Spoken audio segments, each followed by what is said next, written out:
Then Jesus answered and said unto her, O woman, great is thy faith. Be it unto thee even as thou wilt. And her daughter was made whole from that very hour. And it's Eat Up Monday. Hey, what's going on, family? You guys already know what day it is. It is the day after Sunday. Welcome to another Eat Up Mondays. Listen, before we get into our meal, guys, once again, please click the like button.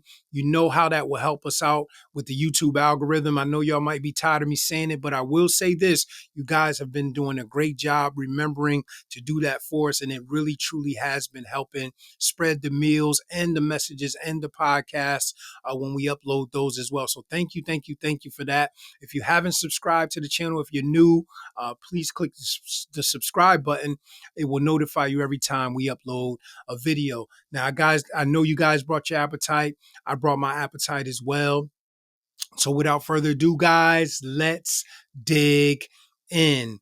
This week, our meal is going to be coming out of Matthew chapter 15. We're going to be reading verses 22 through 28. And it reads as follows.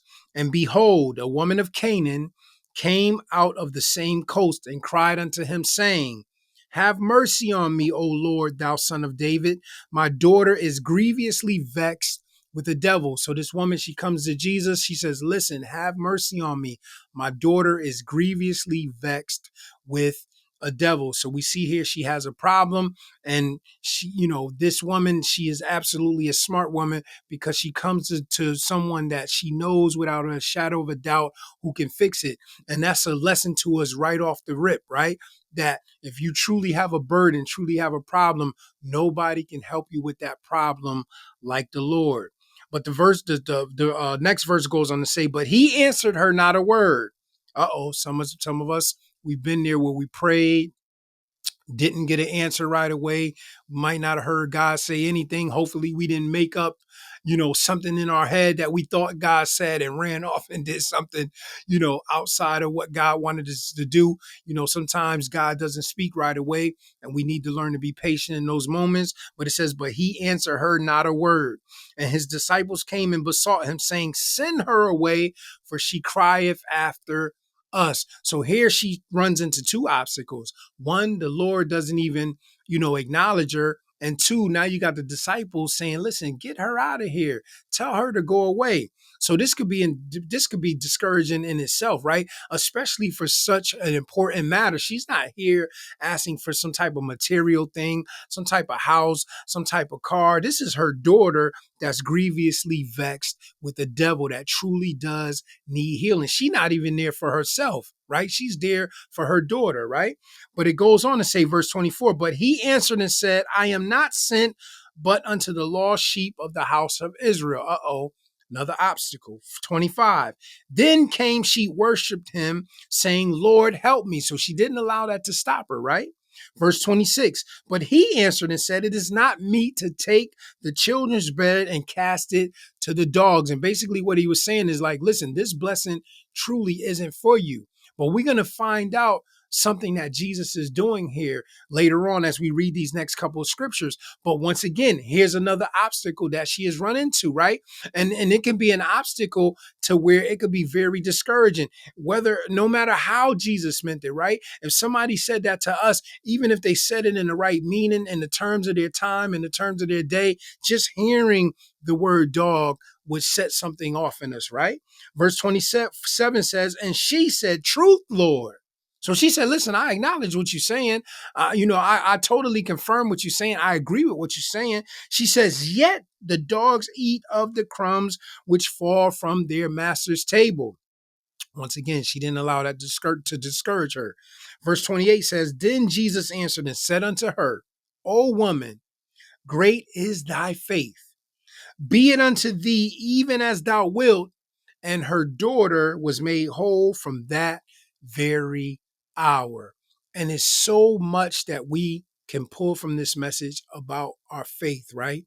And the importance of not allowing our faith to quit, to keep sticking with the faith that we have, to keep standing on what it is that we are standing on and trusting God for. This lady has so many opportunities to become discouraged, so many opportunities to walk away, but she did not. Why? She was focused on her goal. She was focused on what it is that she needed the Lord to do for her, and she stood her ground. She stood before the Lord. She waited until the Lord was ready to move, right? And understand what was happening here, right? Because we know the Lord knows all things, but this was a test of her faith.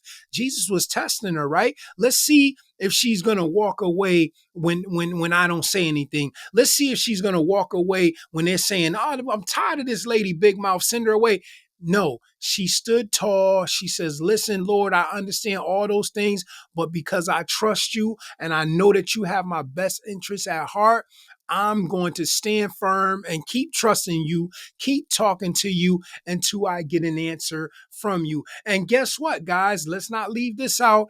Even if it's the answer that we don't want, he still is in control. He still is our best go-to when we are going through in this world. He is the one that is our burden carrier, right? The one that we lay our burdens on. Sometimes when he comes back with a different answer, that just means that there's something else better for us, or it just means that that wasn't the place for us to go because maybe it was going to hurt us. Maybe, it just wasn't the purpose that God had for our lives, but we have to have that nevertheless, even when Jesus comes back with a different answer than what we expected him to have, right? Even if he comes back and tells us, no, you can't have that, whether that's no, never, or no, not right now, we have to still say, nevertheless, Lord, not my will be done, but thy will.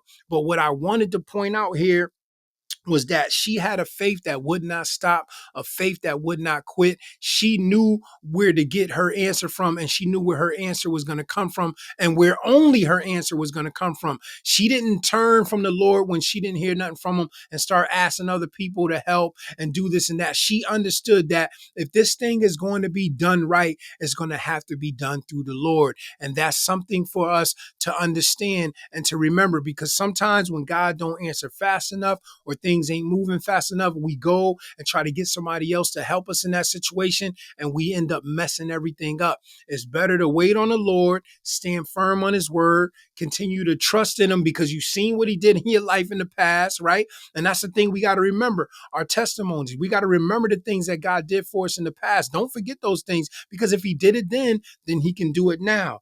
But when you look in that 28th verse, listen to what Jesus said to her. He says, "O woman, great is thy faith. Be it unto thee even as thou wilt." And her daughter was made whole from that very hour.